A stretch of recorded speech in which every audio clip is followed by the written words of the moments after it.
King Arthur and the Knights of the Round Table. Chapter 7. Sir Tristram. One day the King of Lyonesse went into the woods because he wanted to catch animals. He made a long journey, and at the end of the day he couldn't find the road home. His queen waited in their castle, but he didn't come back. "Where is the king?" she thought. "He knows that I'm going to have a child." So the queen went out into the woods and looked for the king. She walked a long way and began to feel very tired. In the evening she slept under a tree. There her baby boy was born. "I'm going to die," she thought. "I'm very ill."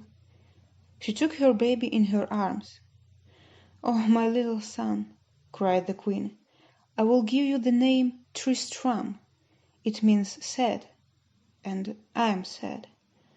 I know I'm not going to live, but you, my dear child, will be a brave knight when you are a man." The king found a way back to his castle, but the queen wasn't there. His men went into the woods and looked for her. They found the queen and the child under a tree and took them back to the castle. The queen told the king the baby's name, and then she died. For many days the king didn't speak or eat. "He will die too," people said, "and the little boy Tristram will be our king." But after a long time the king began to enjoy life again. 7 years later the king of Lyonesse married again, and the new queen had a son.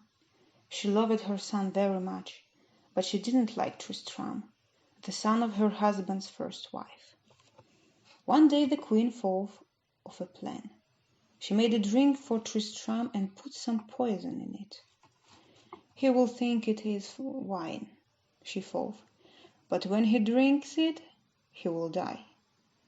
She put the glass on the table ready for Tristram. "Everything is ready," she thought. "Good." But the queen's son came into the room before Tristram.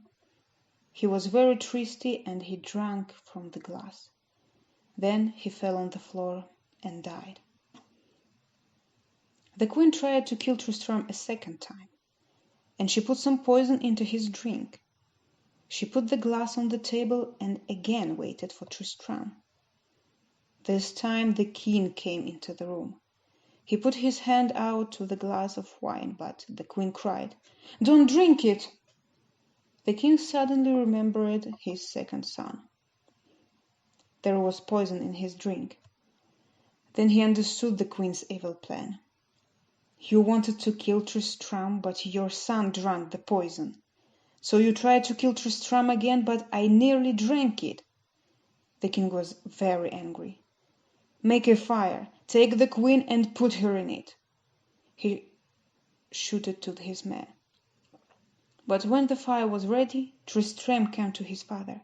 He fell down at his father's feet. "Father, don't do this. Take your wife back, love her, and she will love you. She hates me, so send me away. Then you will be happy again." So Tristram went to live with his father's brother, Mark. Mark was king of Cornwall. He loved Tristram, and Tristram loved his uncle. He was happy there. When he arrived there, Tristram was a boy. Some years later, he was a strong, brave man. The king of Ireland also had a son, Sir Marhaus. Nobody could fight him and win. One day Sir Marhaus came across the sea to King Mar's castle. "I am the best and strongest knight in Ireland. Send a knight to me and I will fight him. Then you will see." Not one of the King Mar's knights wanted to fight his Marhaus. Then Tristram went to his uncle and said, "I'm not a boy now, I am a man. Make me a knight and send me. I can fight Sir Marhaus and win." King Mark thought for a long time. "I don't want to send you, but the other knights will not fight him," he said. So the king made his brother's son, Tristram, a knight, and Tristram got ready for the fight. Many people came and watched the two men. They fought with their swords all day. Sir Marhaus was strong, but he was older than Sir Tristram. He wasn't as quick on his feet. He couldn't hit Tristram. The sun was hot, and Sir Marhaus started to feel tired. Tristram's sword cut through Sir Marhaus' helmet and killed him. His men took the dead man away to his ship. Sir Marhaus also wounded Tristram badly in the fight, and the young man was very ill. There was poison in the wound. Nobody could make Sir Tristram's wound better. After some time, an old woman came and looked at it. She said, the poison in the wound came from Ireland. Send your knight there, and somebody will make him better. So King Mark sent Sir Tristram in a ship to Ireland. Sir Tristram used another name because he killed the son of the King of Ireland. On the ship Sir Tristram looked out at the green sea of water. Birds flew in the sky. He took his harp and began to play a song. He played the harp very beautiful. When his ship came near Ireland, the king heard the song of the music. He asked Tristram to his castle because he wanted his daughter to play the harp. "Where did you get the wound?" the king of Ireland asked. "Some bad man fought me on my journey," said Tristram. He couldn't tell the king about his fight with Sir Marhaus. "I will ask my daughter, Isolde, to make your wound better. Then will you teach her to play the harp?" "Yes, sir," said Tristram. The king told his daughter about his idea. "I will be a good student, father," said Isolde. She carefully cleaned the wound and stayed near Tristram's bed for many days and nights. Then, when he was well again, Tristram taught Isolde the harp. She enjoyed playing in it and learned well. They were very happy. Tristram liked Isolde very much, and she liked him too. Isolde knew another knight. His name was Sir Palomides. He loved Isolde and wanted to marry her. He asked her again and again. She didn't like him, but he didn't listen to her. One day there was a big fight between the great men and knights in the country. A lot of people watched their fights. The knights were on the horses with swords in their hands. Sir Palomides wanted to fight. He had a black helmet and black clothes, and he sat on a black horse.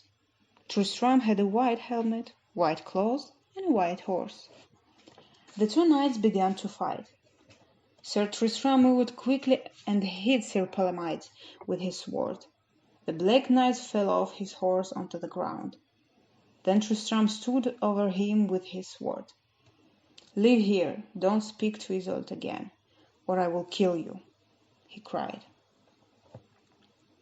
After the fight, Sir Tristram went back to Cornwall. He told his uncle about Isolde. "So Isolde is beautiful and kind?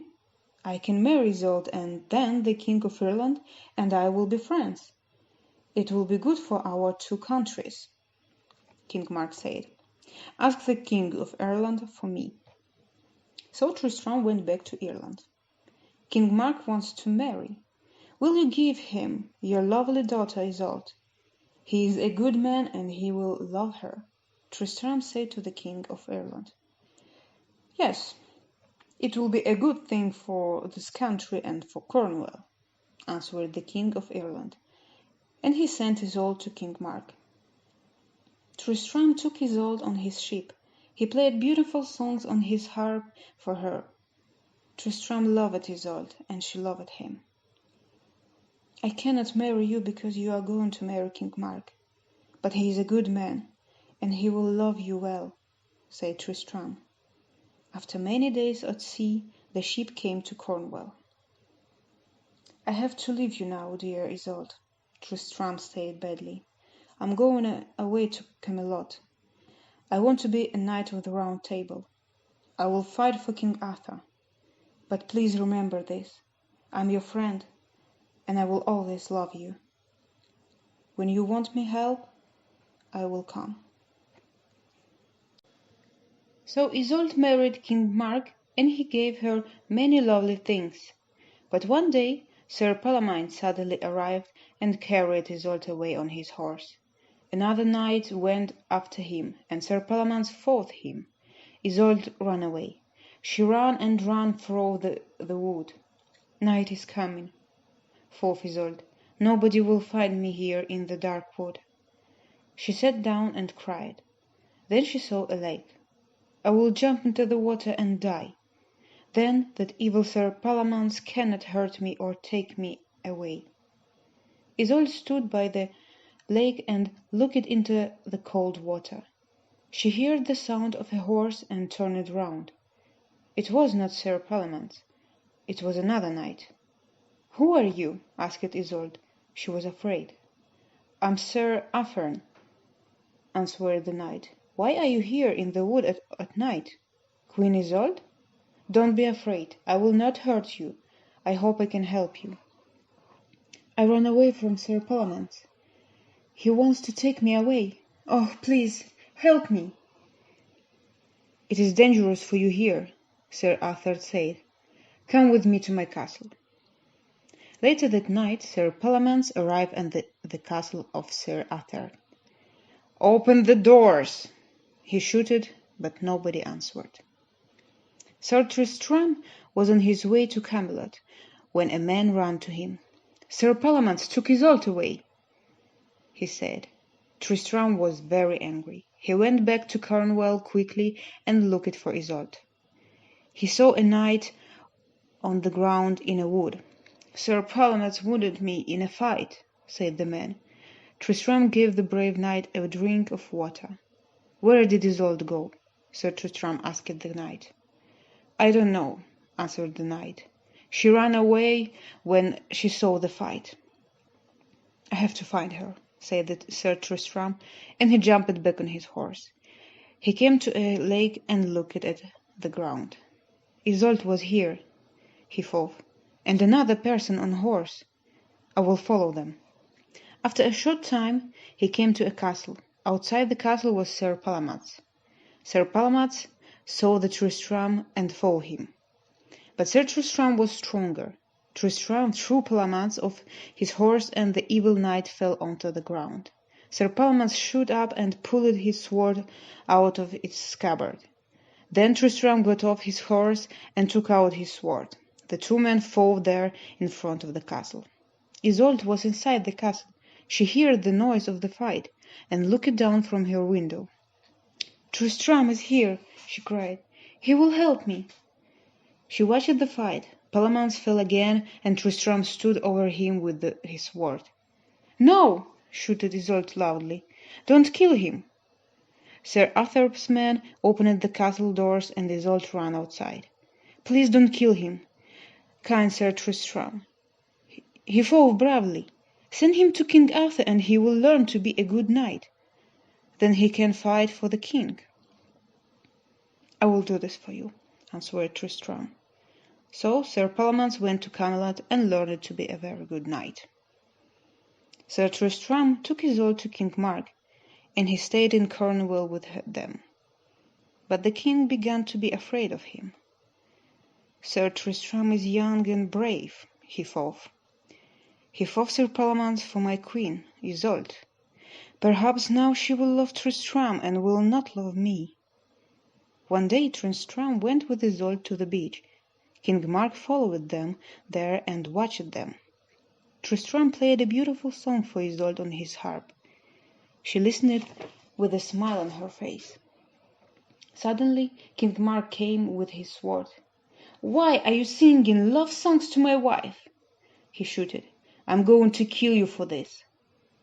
Tristram had no sword and couldn't stop King Mark.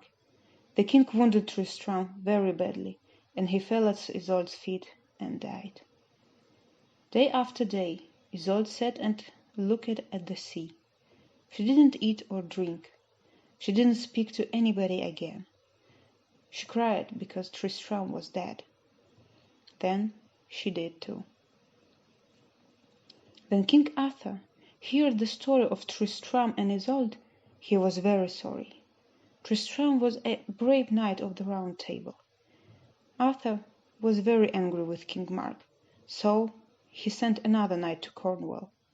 That knight killed him.